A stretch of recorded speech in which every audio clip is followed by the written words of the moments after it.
Ne croyez pas que je sois venu apporter la paix sur la terre. Je ne suis pas venu apporter la paix, mais l'épée. Car je suis venu mettre la division entre l'homme et son père, entre la fille et sa mère, entre la belle-fille et sa belle-mère. Et l'homme aura pour ennemi les gens de sa maison. Celui qui aime son père ou sa mère, plus que moi, n'est pas digne de moi. Et celui qui aime son fils ou sa fille, plus que moi, n'est pas digne de moi. Celui qui ne prend pas sa croix et ne me suit pas n'est pas digne de moi. Celui qui conservera sa vie la perdra, et celui qui perdra sa vie à cause de moi la retrouvera. Matthieu 10, 34 à 39. Puis, ayant appelé la foule avec ses disciples, il leur dit, si quelqu'un veut venir après moi, qu'il renonce à lui-même, qu'il se charge de sa croix et qu'il me suive.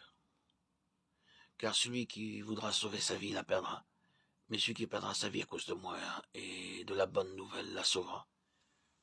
Et que sert-il à un homme de gagner tout le monde s'il perd son âme? Marc 8, 34 à 36. De grandes foules faisaient route avec Jésus. Il se retourna et leur dit, si quelqu'un vient à moi, et s'il ne hait pas son père, sa mère, sa femme, ses enfants, ses frères et ses sœurs, et même sa propre vie, il ne peut être mon disciple. Et quiconque ne porte pas sa croix et ne me suit pas ne peut être mon disciple. Ainsi donc, quiconque d'entre vous ne renonce pas à tout ce qu'il possède ne peut être mon disciple. Luc 14, 25 à 27 et 33. Souvenez-vous de la femme de Lot. Celui qui cherchera à sauver sa vie la perdra, celui qui la perdra la retrouvera. Je vous le dis en cette nuit-là, de deux personnes qui seront dans un même lit, l'une sera prise et l'autre laissée, de deux femmes qui moudront ensemble, l'une sera prise et l'autre laissée, de deux hommes qui seront dans un champ, l'un sera pris et l'autre laissé. Luc 17, 32 à 36. En vérité, je vous le dis, si le grain de blé qui est tombé en terre ne meurt, il reste seul. Mais s'il meurt, il porte beaucoup de fruits. Celui qui aime sa vie la perdra. Celui qui est sa vie dans ce monde la conservera pour la vie éternelle. Si quelqu'un me sert, qu'il me suive, et là où je suis, là aussi sera mon serviteur.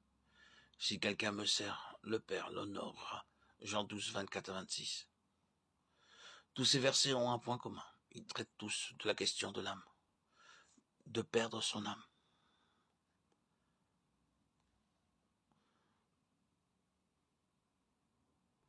Cette âme dans laquelle se trouve le problème.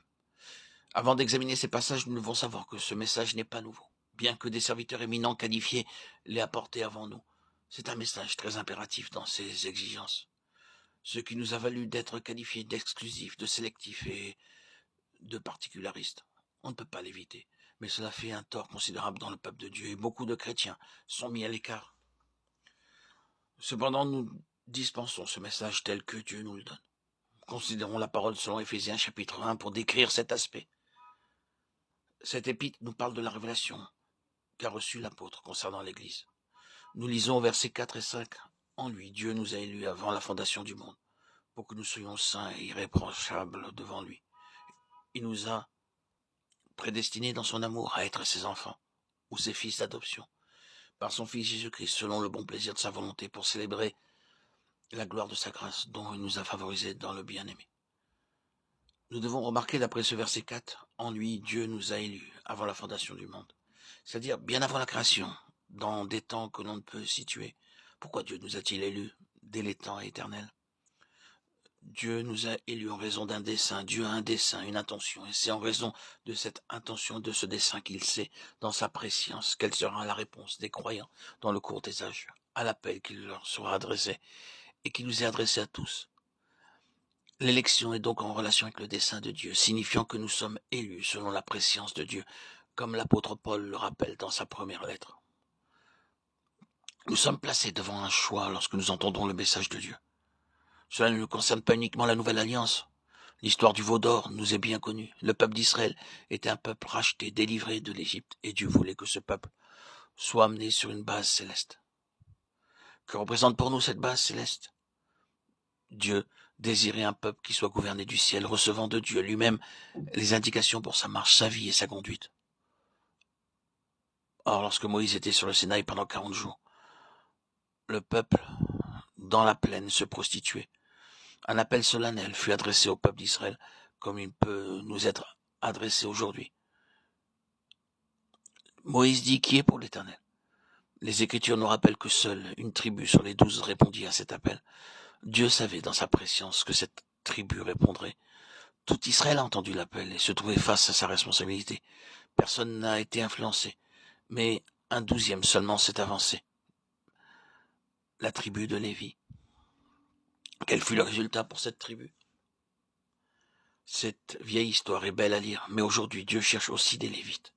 Comme peuple de Dieu, nous devons être amenés sur une base céleste. Cela signifie que nous devons dépendre de la résurrection. Il faut que nous vivions de la puissance de cette résurrection pour apporter une preuve évidente de cette résurrection. Si nous nous limitons au témoignage de la parole sans l'expérience, nous n'aurons rien prouvé au monde.